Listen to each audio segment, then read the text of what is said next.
Bom, continuando a aula sobre os sistemas de morfologia, agora com o sistema de Walter Penck, né, que é um dos principais críticos do sistema de Davis, mesmo porque ele afirma que a emersão, ou seja, que o soerguimento e a denudação ou a erosão acontecia ao mesmo tempo, atribuindo desse modo a devida importância aos efeitos processuais. As críticas desse autor fundamentam-se no método empregado por Davis e na ausência de conexão com a ciência geográfica, uma das principais preocupações da escola germânica. Então, Walter Penck pertence à escola alemã ou à escola germânica. Para Davis, a denudação só teria início após o término do soerguimento, enquanto que para Penck, a denudação é concomitante ao soerguimento, com intensidade diferenciada pela ação tectônica, como nesse caso aqui, né?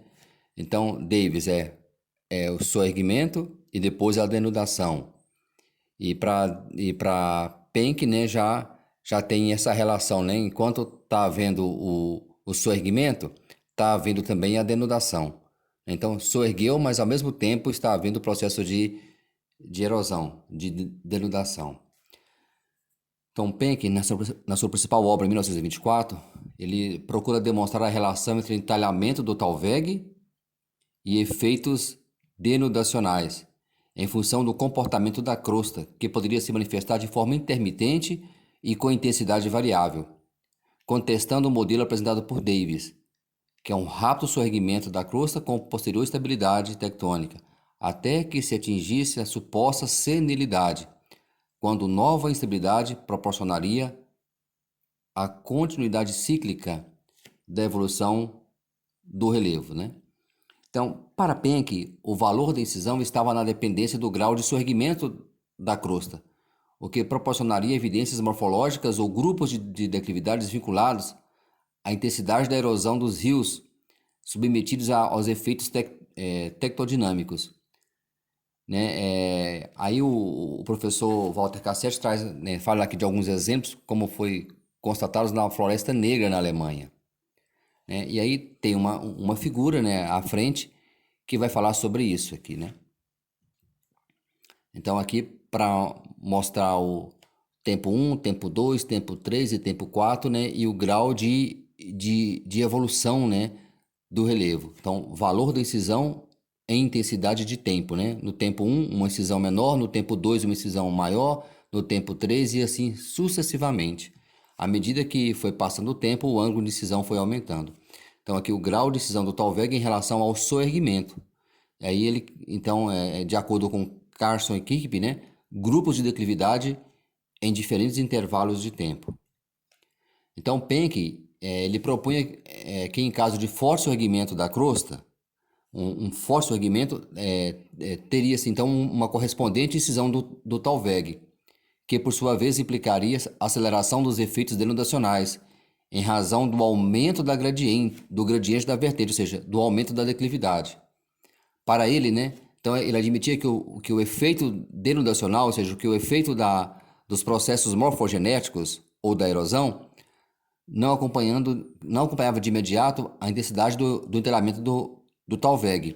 Nesse caso, teria-se um desenvolvimento de vertentes convexas. Então, só voltando lá, né? Então, em caso de forte soerguimento da crosta, então um forte soerguimento da crosta e uma correspondente incisão do Talveg, então forte também, né? Que por sua vez implicaria a aceleração dos efeitos denudacionais em razão do aumento do gradiente da vertente. Então, admitindo que o efeito denudacional não acompanhasse de imediato a intensidade do entalhamento do Talveg, então ia ter um desenvolvimento de vertentes convexas. Então, para Penck, ele levou em consideração a noção de nível de base local e a correspondência entre o soerguimento, a incisão do Talveg e a denudação ou a erosão, valorizando a relação processual, valorizando os processos, né?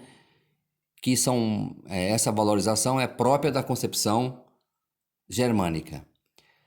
Numa segunda situação, Penck ele considera que, existindo um soerguimento moderado da crosta com proporcional incisão do Talveg, poderia ocorrer uma compensação equilibrada pelos efeitos denudacionais, proporcionando o desenvolvimento de vertentes retilíneas ou manutenção do ângulo de declividade.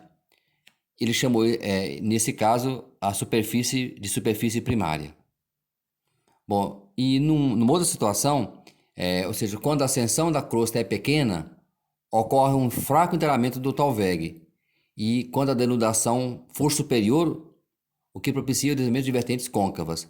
Então, no primeiro caso, ele chama de vertentes convexas, depois vertentes retilíneas, e nesse terceiro caso, vertentes côncavas. Então, neste caso, é quando a ascensão da crosta é pequena, com fraco entalhamento do Thalweg e denudação superior à ascensão do Thalweg, da crosta e o entalhamento fraco do Thalweg. E aí, forte denudação, vai ocorrer vertentes côncavas.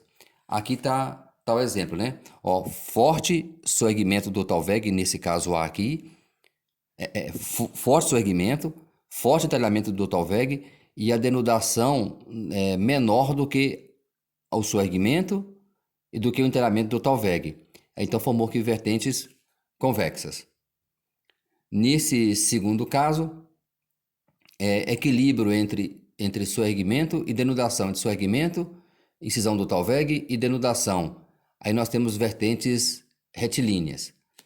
E nesse último caso, um fraco soerguimento da crosta, um fraco entalhamento do Thalweg e uma denudação superior ao soerguimento e à denudação. Aí neste terceiro caso aqui, nós vamos ter vertentes concavizadas ou vertentes côncavas. Então, nesse caso aqui, vertentes convexas, nesse caso, vertentes mais retilíneas, e nesse caso, vertentes côncavas. Bom, então, em geral, enquanto a forma convexa implica período de crescente intensidade de erosão, a forma côncava é prova de enfraquecimento erosivo, ou de intensidade da erosão, ou de intensidade de erosão decrescente, né? Penck reconhece, então, a existência de limites para o processo de aceleração ou redução da denudação da vertente. Então, principalmente, né, na primeira situação. Então, esses limites seriam atribuídos à instabilidade tectônica da crosta. Carson e Kirkby, 72, fica a impressão de que Penck considerou os perfis de declividade como resultantes da movimentação da crosta, o que tem muito a ver com os escritos de Davis. Aqui Carson e Kirkby está comparando a ideia de Penck aos trabalhos de Davis. Para os autores não se opor às propostas de Davis, para os autores não se opor às ideias de Penck é admitir que o sistema de levantamento e denudação proposto por Davis seja provavelmente o mais apropriado na maioria dos casos. Se a denudação atual se dá via modelo de peneplanização, é um assunto bem mais duvidoso, né? Então, é uma crítica de Carson e Kirkby. Então, enquanto Davis afirmava que o relevo evoluía de cima para baixo, o Ehrenkind-Dow, Penck acreditava no recuo paralelo das vertentes. Então, Davis, o relevo evolui de cima para baixo, o Ehrenkind-Dow. Penck, o relevo evoluía por meio do recuo paralelo das vertentes, o Ehrenbeck, ou desgaste lateral da vertente. Então, constituindo-se um modelo aceito para o entendimento da evolução morfológica penckiana. Então, aqui, no caso, para mostrar aqui, né? Então, contraste entre o Ehrenbeck, proposta por Penck, e o Ehrenkind-Dow, proposta por Davis. Então, nesse caso aqui, é o recuo paralelo das vertentes, no exemplo A. Então, o exemplo A aqui é o exemplo de Walter Penck, e o exemplo B é o exemplo de Davis, né? Que o relevo evolui de cima para baixo, e nesse caso aqui, o relevo evoluindo por meio do recuo paralelo das vertentes proposto por Walter Penck. Bom, então, em suma, a maneira dinâmica da proposta penckiana foi um dos principais argumentos responsáveis pela ruptura epistemológica registrada na linguagem anglo-americana à época da Segunda Guerra Mundial, até então fielmente adepta às ideias consagradas de Davis. É isso.